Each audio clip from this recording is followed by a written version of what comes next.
This is something that you can implement today to revolutionize your wrestling.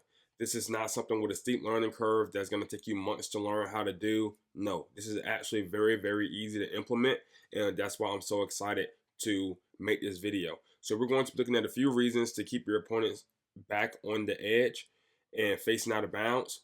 And how to do it, we're going to be looking at some really good wrestlers, Carter Storaci, Gable Steveson, Marcus Blaze, how they did it. Very, very simple, right? And what opens up? So first things first, you want to force bad shots from them. A lot of times when guys are getting backed up out of bounds, they dive at the legs to stop that pressure, and an easy go behind opens up, or easy reattack. Second, bait them to pressure into us.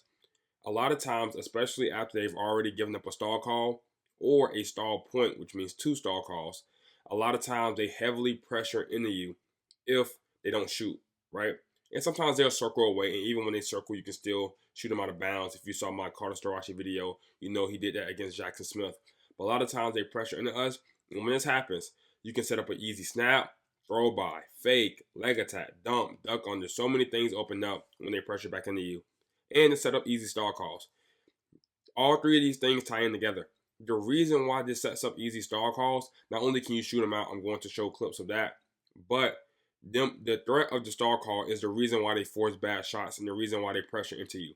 So I'm going to show a footage from this past weekend of me coaching somebody. He just learned this like a couple of days before, only had one practice with him where I was showing him this, and he was able to implement it pretty easily.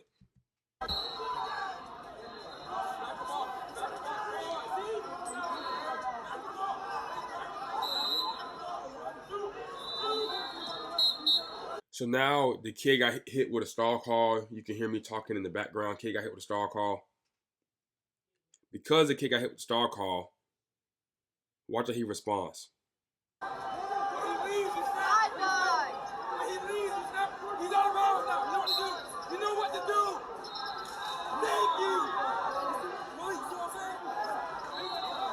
And at the end there, I referenced this kid Malik, who I've been going over that system with him the most, and he's been doing a really good job of implementing it. So every time we have like a positive, a situation, a positive reinforcement, I always reference him if he's in the corner watching. So now let's look at Cody Chittum, who has a high pressure style naturally. So when I was first making this video, it was going to be a super short video. I was going to show you how these guys always circle back in.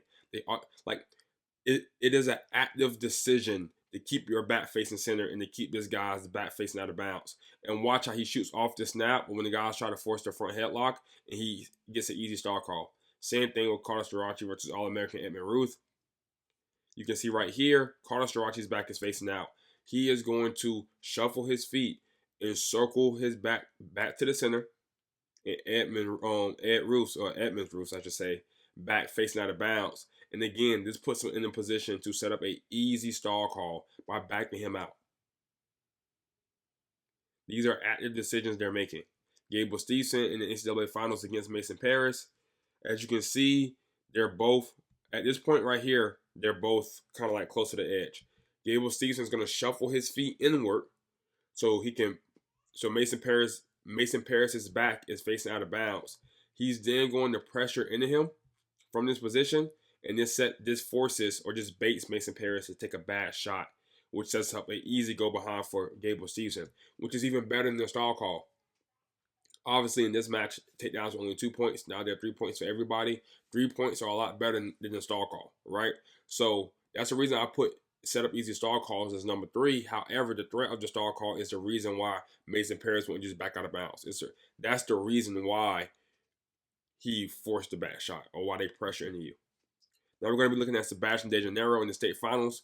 Now, Sebastian DeGennaro, I believe he was ranked number 9 in the country on floor wrestling at 126. So very good, but this is the Florida State Finals. So he's backing this guy up. He's going to end up kind of, they're both close to the out of bounds line now. Watch how he shuffles his feet back in. He circles back in.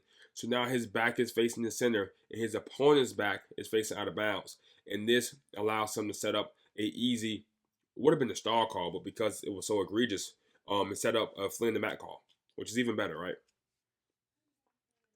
Later on that same period, same exact thing. He's gonna shoot, and now his back is facing out. Watch how he shuffles his feet in. His back facing center, his opponent's back facing out of bounds. And then he's going to use that to shoot his opponent out and set up an easy stall call. Look at Marcus Blaze. Right here, him and his opponent both on the edge. He shuffled his feet back in. He circles back in. Now his back is facing center, and his opponent's back is facing out of bounds. With this, now, two important lessons in this clip. Not only the lesson that you've been seeing all video, but once you get right here, shoot him out. Now, Marcus Blaze was not tripping on it. I'm sure Marcus Blaze knows this if he really cared about it in that moment. Obviously, he knew he was going to win this match regardless.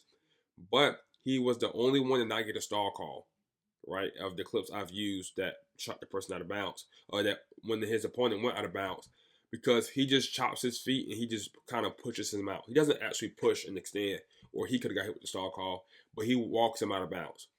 If he would have actually shot, that would have been an easy stall call, and there's no risk to shooting. Like, you're right here, he's not going to reattack you here. You can just go out of bounds yourself. Just do, even if you only reach for the legs and don't actually shoot. But right here, I'm taking the full shot.